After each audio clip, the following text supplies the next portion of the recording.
Hey, thanks, Michael. So in 2018, I hit rock bottom in my life. And, if you'd asked me in 2018 what was wrong with my life, I would have told you that there were problems in my marriage, my job, and with my kids. With my marriage, there was something wrong with my wife. She wasn't giving me what I wanted in the relationship. With my job, I didn't like the people in my job anymore. The company doubled in size in a few years and it just didn't seem the same. I love my kids, but there was some kind of satisfaction I wasn't getting out of the relationship with them. And, I would have told you that there were things wrong with these things. But if you take a step back and look at the thing that was in common with all those things, it was me. I was the common thread. So instead of using my marriage as a way to draw in an intimate way with someone, she was really more like a trophy for me. And I didn't really know what to do with her other than put her on a shelf with all the other major awards. My job I used as, instead of using my insight to solve problems and to draw Saul forward, I really used the insight to figure out what was wrong with other people.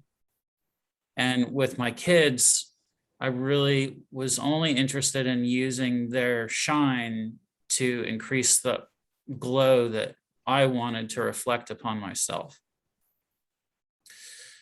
I didn't have any spiritual practice in my life. The only thing I liked doing was watching my kid play soccer or ride my bike.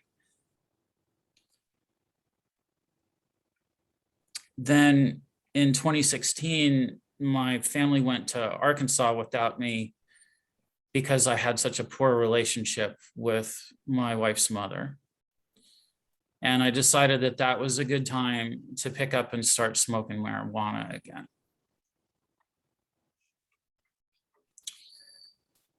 After a while, I really systematically destroyed everything in my life. All the relationships were completely corrupted and destroyed. And for me, depression had taken over, and the faint glimmer of hope that I had slowly died. Eventually I found myself on the side of the road with my hand on the door along a major highway. And I looked in that side view mirror and I saw a dump truck coming, and I was going to open the door. And in that moment, I felt my higher power's presence. And my higher power said, I know you don't think you have anything to live for, but there are other people who need you. So give yourself a chance to recover for them.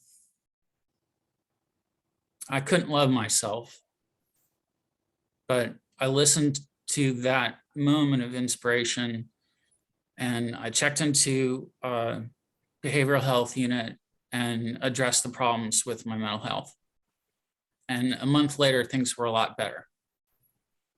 I got out and I had no job, no community anymore, no friends. I couldn't see my family or my kids. I couldn't even see my dog. I didn't see my dog for 2 years.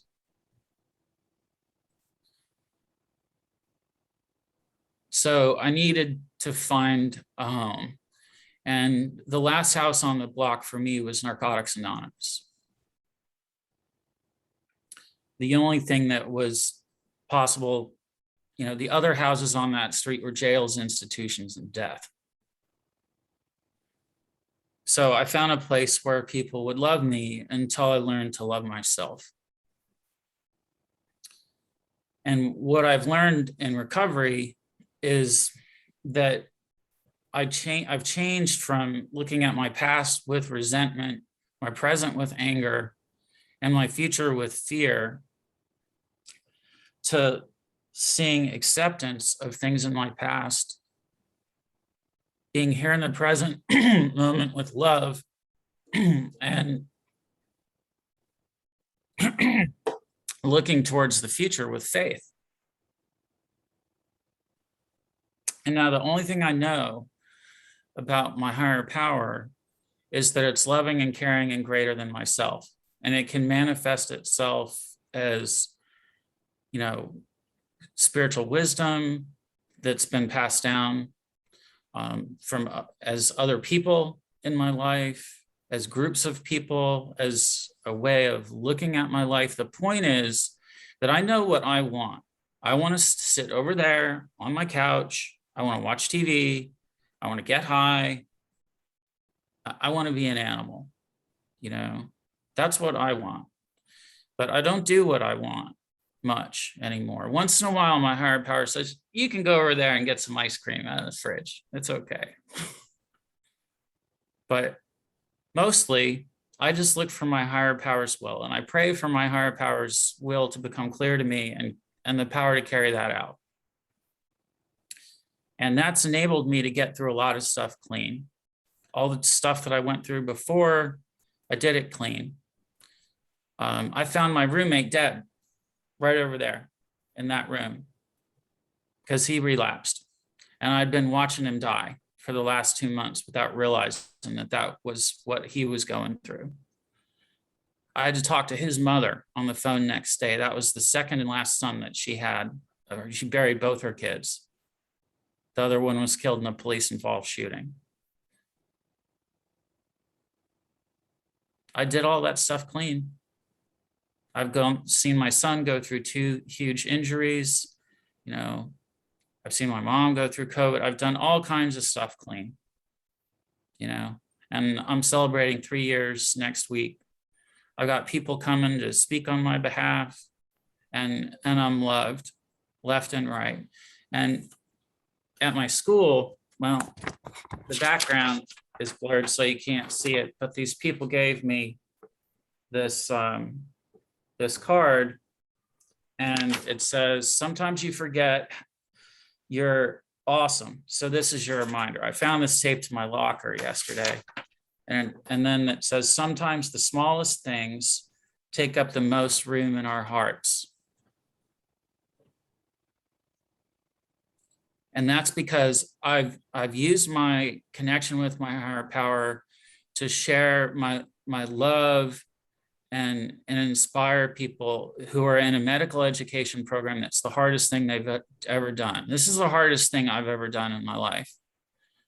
I'm a student physical therapist.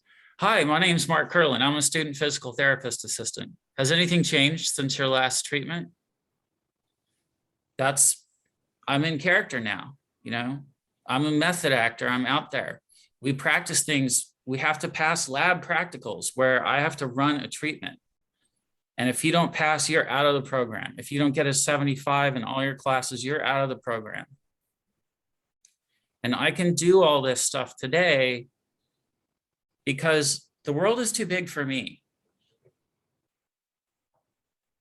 I'm committed to more stuff than just what I want, because I don't care about the couch much anymore.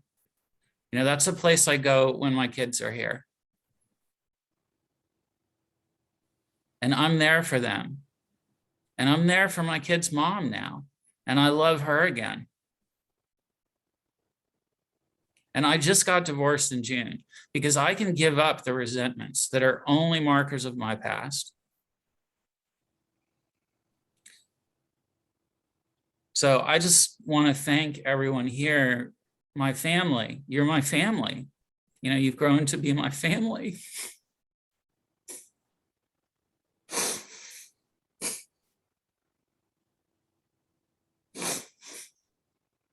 And I'm able to love and show emotion now in ways that I never could before. And I used to feel embarrassed by that. And I never will again.